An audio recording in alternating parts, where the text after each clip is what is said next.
Pak Kiai, saya mau bertanya, di masa sekarang kan banyak sekali itu para pelukis yang handal dalam melukis gambar hewan, tumbuhan, dan manusia. Nah, bagaimanakah hukum menggambar manusia dalam Islam? Kalau bertanya tentang masalah melukis atau batasan-batasan melukis dalam hukum Islam, gitu ya. Begini, yang pasti disepakati oleh para ulama, haram secara pasti itu adalah bila melukis, walaupun ini sama namanya melukis, tapi namanya memahat, sehingga menjadi seperti arca atau patung yang berbadan. Jadi ada misalnya ini ya, misalnya ini kan namanya berbadan ini ya, bulat kan gitu kan berbadan. Kalau orang sekarang mengatakan ini namanya 3 dimensi, sudah. Tapi kalau pelukis di papan misalnya, melukis begini, itu 2 dimensi, ya, tidak mempunyai bayangan. Kalau 3 dimensi itu mempunyai bayangan, ya. Suratun laha zillun, suratun gambar laha yang mempunyai zillun bayangan, ya. Maka yang namanya suratun laha zillun apa itu?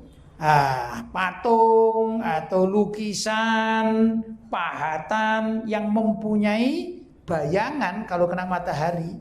Itu kalau berupa hewan atau makhluk hidup, manusia, hewan, itu haram secara mutlak. Sudah? Haram secara mutlak. Jadi patung-patung yang dibuat apa saja lah, di mana saja itu ya, itu pekerjaannya itu haram. Ya. Karena apa? Namanya patung, apa saja namanya? Patung, arca, terus kalau bahasa Jawa buto, ya dah. Nah, kayak gitu-gitu itu hukumnya haram secara mutlak menurut syariat Islam. Paham ya? Kenapa? Ini namanya 3 dimensi.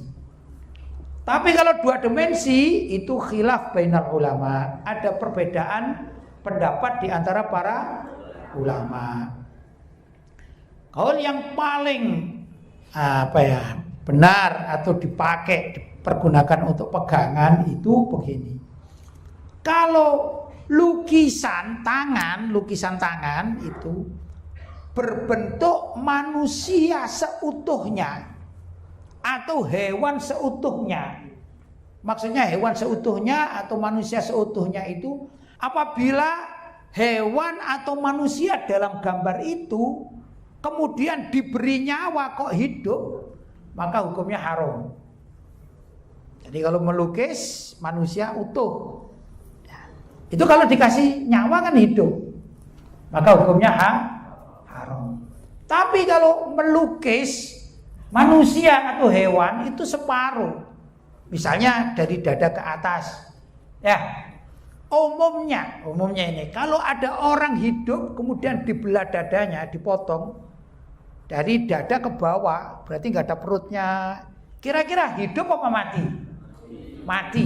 Maka melukis gambar andai kata diberi nyawa tetap mati itu boleh. Itu ya. Walaupun ada pendapat yang mengatakan melukis hewan atau manusia apapun walaupun hanya wajahnya saja itu tetap dilarang. Ada juga berpendapat demikian di kalangan khususnya orang-orang sufi ahli sunnah wal jamaah. Begitu ya. Nah, itu masalah gambaran, lukisan. Paham? Nah, gimana kalau ada seorang ini pekerjaannya melukis karena memang dia keahliannya di situ.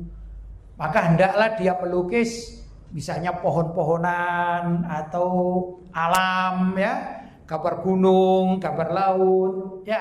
Andai kata itu jadi pekerjaan kan juga laku. Bukan melukis seseorang gitu ya. Jadi untuk lukisan, saya katakan lukisan gambaran tangan yang berbentuk makhluk hidup itu manusia terus sama hewan ya. Itu ada 2 pendapat, ada yang memperbolehkan dengan catatan, ada yang mengharamkan secara mutlak. Yang memperbolehkan bila mana lukisannya itu misalnya saja dari perut ke atas. Ya. Atau dalam bahasa foto namanya setengah badan istilahnya ya. Ini fotonya setengah badan, gambarnya setengah badan, maka boleh menurut sebagian ulama. Paham? Kemudian bagaimana dengan foto? Nah, ini kan sering kita juga bertanya foto. Sebagian ulama foto itu diharamkan. Kita bicara Ahlussunnah wal Jamaah ini ya. Seperti ahli tasawuf yang memang tidak mau difoto karena dianggap foto itu adalah gambar, sama dengan lukisan, dihukumi begitu. Ya. Tapi sebagian ulama yang lain memahami bahwa foto itu adalah bayangan. Jadi seperti orang bercermin itu kan halal. Bahkan ada doa bercermin kan? Ya, ada kan? Bahkan bercermin itu menghasilkan bayangan di dalam cermin. Di zaman modern, bayangan di dalam cermin itu bisa diabadikan, yaitu dengan kamera. Ya, seperti juga mengabadikan dalam video. Maka video itu menurut sebagian ulama, apalagi ulama al-mu'asirin atau ulama-ulama yang sekarang kontemporer ya, banyak video-video di YouTube. Ulama-ulama itu kan banyak ceramah-ceramah kan gitu kan ya, maka boleh. Sedangkan video itu pun kan bisa diberhentikan. Kalau sekarang setelah diberhentikan kemudian di print kan bisa kan? Apa istilahnya di screenshot ya? Video dalam film itu ya. Atau kita ceramah atau kita apa sajalah, berbuat apa saja di screenshot. Jadi apa? Jadi gambar. Gambar itu di print maka jadilah seperti foto kan begitu. Maka boleh hukumnya. Ini mengikuti pendapat yang memperbolehkan. Tapi ada juga mengatakan pokoknya dunia semacam itu haram. Ya sudah, itu pilihan mereka. Bagus juga, lebih berhati-hati. Begitu ya. Baik.